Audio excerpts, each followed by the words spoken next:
Untuk makluman teman-teman sekalian, kami daripada Dewan Pemuda PAS Negeri Perak baru saja selesai membuat satu laporan polis isu berkenaan dengan polis siasatan nizar di bawah Akta Hasutan yang dikeluarkan oleh Sinar Harian pada hari Khamis bertarikh 31 Mei 2012.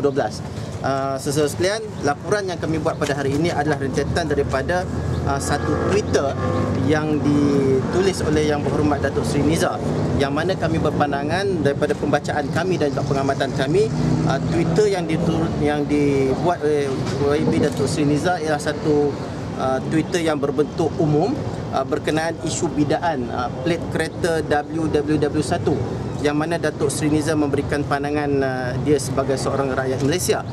Ekoran daripada Twitter YB Datuk Nizar, Polis Negeri Johor telah menubuhkan satu pasukan penyiasat yang mana kenyataan Datuk Seri Nizar itu dikatakan boleh disiasat di bawah satu akta dinamakan Akta Hasutan, yang mana kami berpandangan Akta Hasutan adalah merupakan satu akta yang sangat besar dan berat keputusannya jika didapati menyalahi undang-undang negara.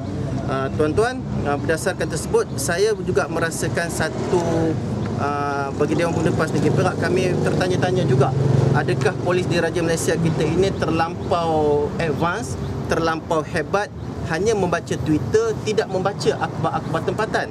Kerana pada tarikh yang sama, iaitu pada bertarikh 28 hari bulan 5 12, akhbar Kosmo telah membuat satu karikatur yang bertajuk plat kereta berharga RM500,000, yang mana kenyataan dalam kartun tersebut sangat jelas membincangkan tentang isu plat WWW1 tersebut.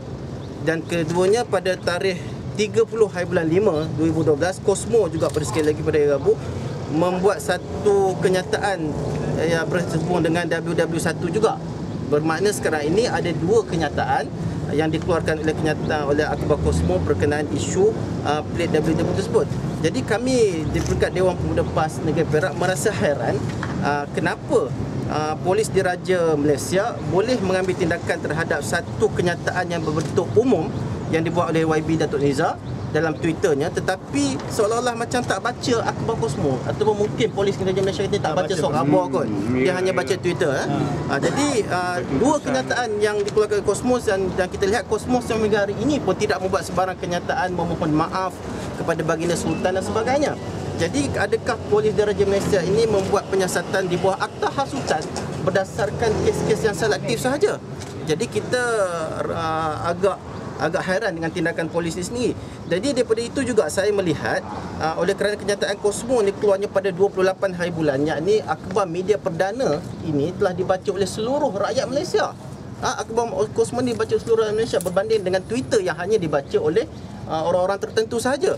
Dan saya juga mengandaikan ucapan Datuk Seri Nizar adalah mungkin berdasarkan terpengaruhnya daripada akhbar ini.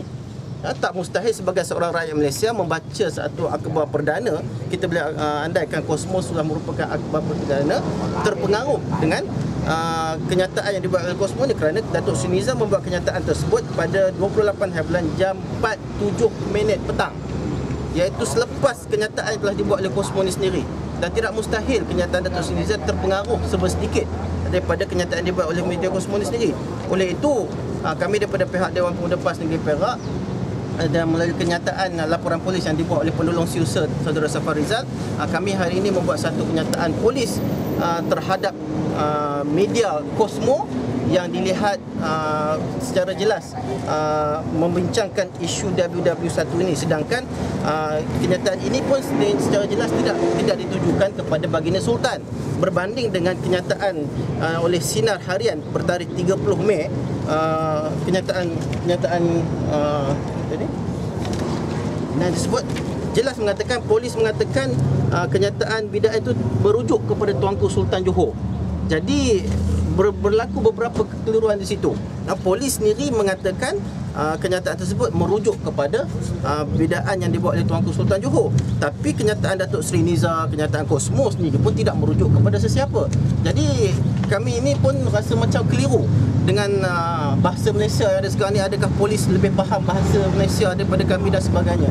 Jadi itu sebabnya hari ini kami tampil di balai polis ini untuk buat kenyataan, untuk buat satu laporan bahawasanya kenapa media Kosmo tidak diambil sebarang tindakan, atau hatta sehingga hari ini tidak ada sebarang kenyataan permohonan maaf daripada Kosmo, sedangkan Datuk Seri Nizar telah menyatakan permohonan maaf beliau secara umum. Sekiranya kenyataan tersebut menyinggung perasaan mana-mana pihak, beliau memohon maaf kepada mereka yang terbabit. Sekian.